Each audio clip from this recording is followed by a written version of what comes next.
want a girlfriend. Someone fun to play with. What's with that sheepish little grin? There's a man over there. He keeps looking at me. Who can blame him?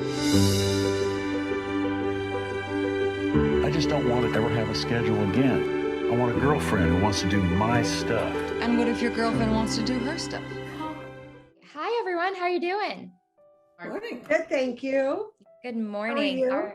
I'm well, thank you. Eleanor, I want to start off with you. As you were exploring love in all of its forms through the lens of your characters, did you find that you added a bit of yourself in each storyline, or did you end up learning a thing or two about the many different ways people experience love? Well, as the writer, of course, I initiated the project and the screenplays, and they do come from some experience I've had, or I know about, or I want to know more about, and I'm definitely personally connected to the stories. Why did you think it was important to tell these stories from an older perspective? Well, I think it's an underserved audience. We older women have had a lot of life experience, so particularly I'm the oldest, to be able to express that and maybe shed a little light on some of the experiences that face older women. Totally understand that and love that point. Rosanna, these stories that you tell around the table at lunch aren't your own, but they are diverse enough that it can be relatable to everyone. Did you find that filming these scenes were almost cathartic after the past 2 years that we've all experienced with so much loss? Yes, I did. I mean, we've all experienced grief and loss in our lives, but I think the actors themselves, you know, we all connected as women in our past grief, and it was very healing. The whole experience was a lovely healing experience, I have to say. Tell me a little bit more about that. What was it like to be in that point and with so many amazing women around a table?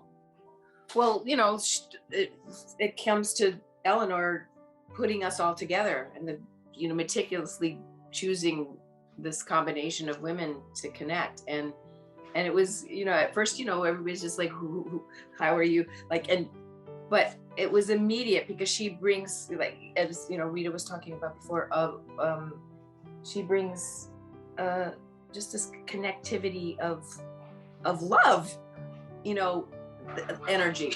But we did these wonderful rituals that she would do it to open the space for the day, and set our intentions. And Rita can expand on that because she was talking about it beautifully. But it was how she set up the day for everybody to write our intentions. We had a circle of women in a circle, and we gathered before we started work. It was very beautiful.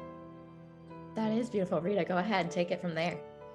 Well, I thought it was a very unique experience because we were working with Eleanor, who was so accomplished and who knew exactly what she wanted to say for each of her films. There was something just innately beautiful about all of us women being there. I had mentioned earlier that I felt like I said to Rosanna, she and I were roommates we were in a house, so we shared a room together.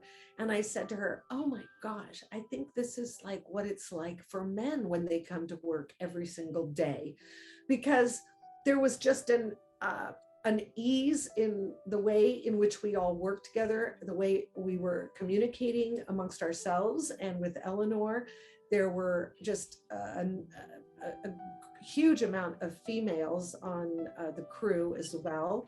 So it just felt like there was an ownership of the project from all of us that felt very cool and unusual and unique. So I love that part of it.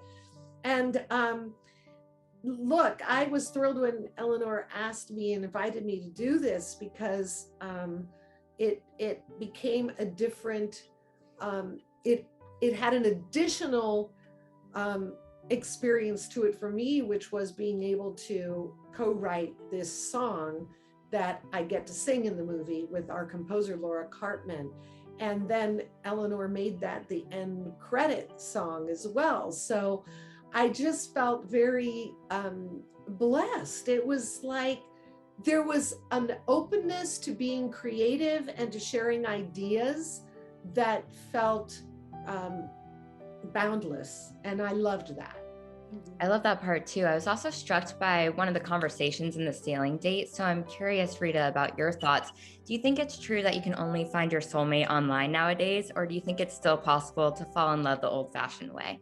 I think you have to find your soulmate in yourself first, and then you can find a soulmate out there. If you really don't know who you are and what you want and what kind of a life you want to have, then you could be out there on every single app and every single bar on a Friday night, and you're going to just be chasing something. I think there's just, you have to put yourself out there for sure, but I think you have to know who you are too. Thank you so much for your time. I appreciate You're it. welcome. All right. Bye, y'all. Thank you. Thanks. It's time for you to choose your life.